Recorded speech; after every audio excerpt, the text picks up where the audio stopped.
Frank, what's the latest for LeBron and his knee and tomorrow's game? Yeah, still working on trying to get the swelling down. He's listed as doubtful for tomorrow. He's not here today. He got treatment outside of our facility today, and we listed as doubtful tomorrow.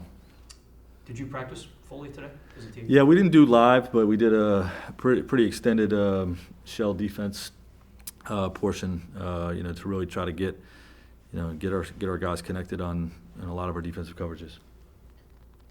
Frank, with LeBron, is my understanding correct that it is more of it's preventative now, where like the swelling, what he's dealing with now, could create an injury if he played through it, as opposed to there's actually something currently that Correct. prevent him from playing if Correct.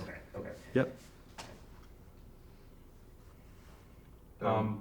Frank, just the fourth quarter of the last game, when you look at the tape, what kind of stands out to you about how that got away? Yeah, well, they got a great offense, with one of the best three-point shooting support systems around an elite scorer. And you got to be right on point with all of your coverages. With a guy like that, you have to keep scoring. And, we missed a ton of early open looks to start the fourth, that could have kept them from closing the gap. But, there's a few different ways we try to approach a guy like Trey. With their three-point shooting, we try to more of a soft double team, or a tilt, what we call it, and where we try to pressure up but not get into full rotations. And we did not execute that well enough, and they hurt us down the stretch. But it's just one of those situations I'm disappointed for our guys because, we came out with the right disposition to win a game, played well enough to win, we just didn't finish. AD talked about how frustrated he was about not being able to close games, and obviously you guys had a bunch of fourth quarters on this trip where you were very close. Was that emphasized at all in practice today in any way, or do you hope that sort of improves with I think every game on this trip was different. I think we lost in different ways. So we really just focused on the last game.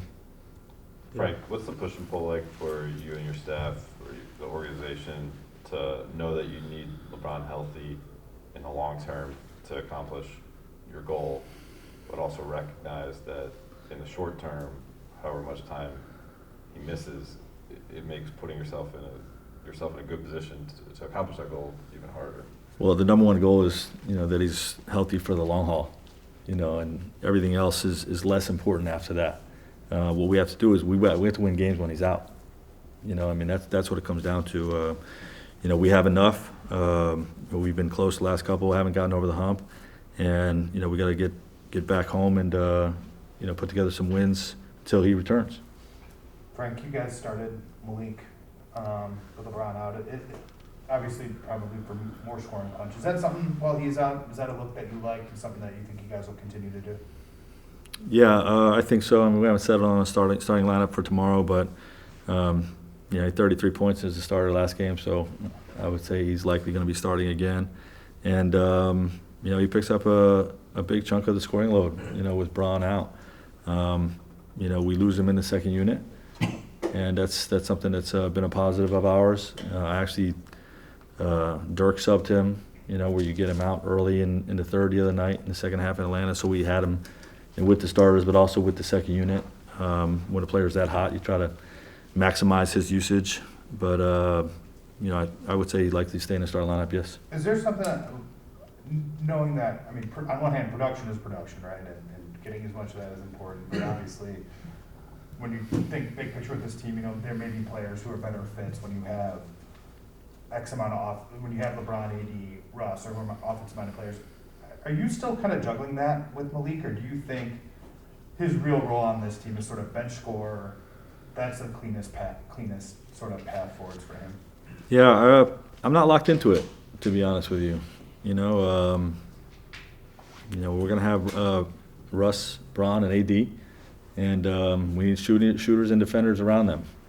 So that could be Stanley and Avery, it could be Trevor, it could be Austin, Malik as a scorer. We want to find is just the right balance once we're fully healthy, but we haven't had that chance. So, once we have all three of those guys in there, we can look at what those lineups look like around them.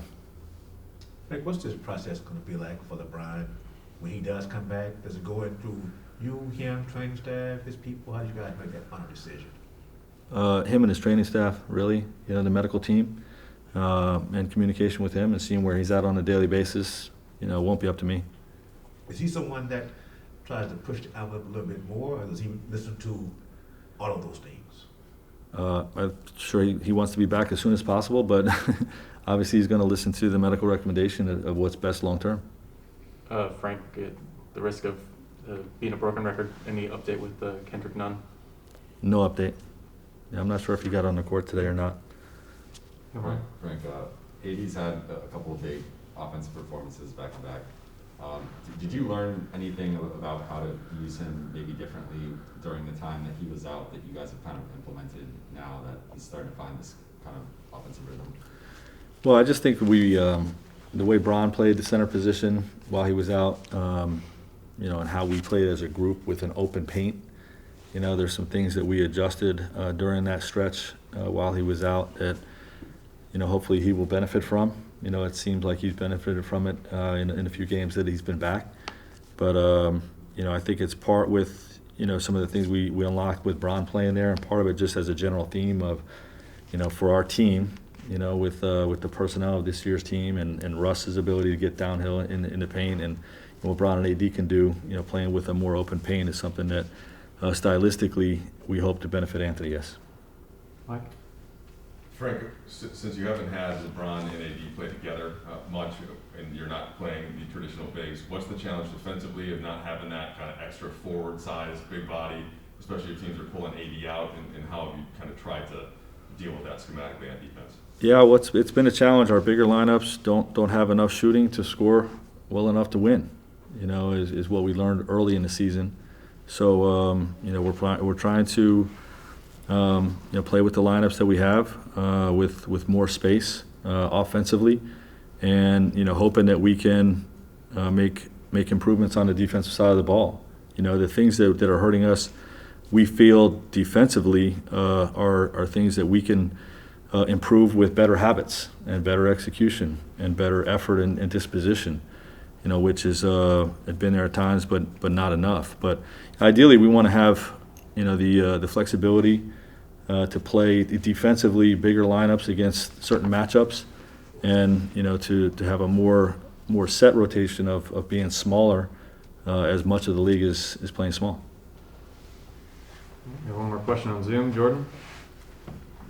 Hey, Coach. I know Dan asked you a little bit about Malik, but wanted to ask you about, you've been using a lot of guard-to-guard screen actions with him and Russ. Wanted to get your thoughts on that. And also Malik as a playmaker. He had 5 assists last game, made some good assist reads, and played well in transition. Just wanted to get your thoughts on that.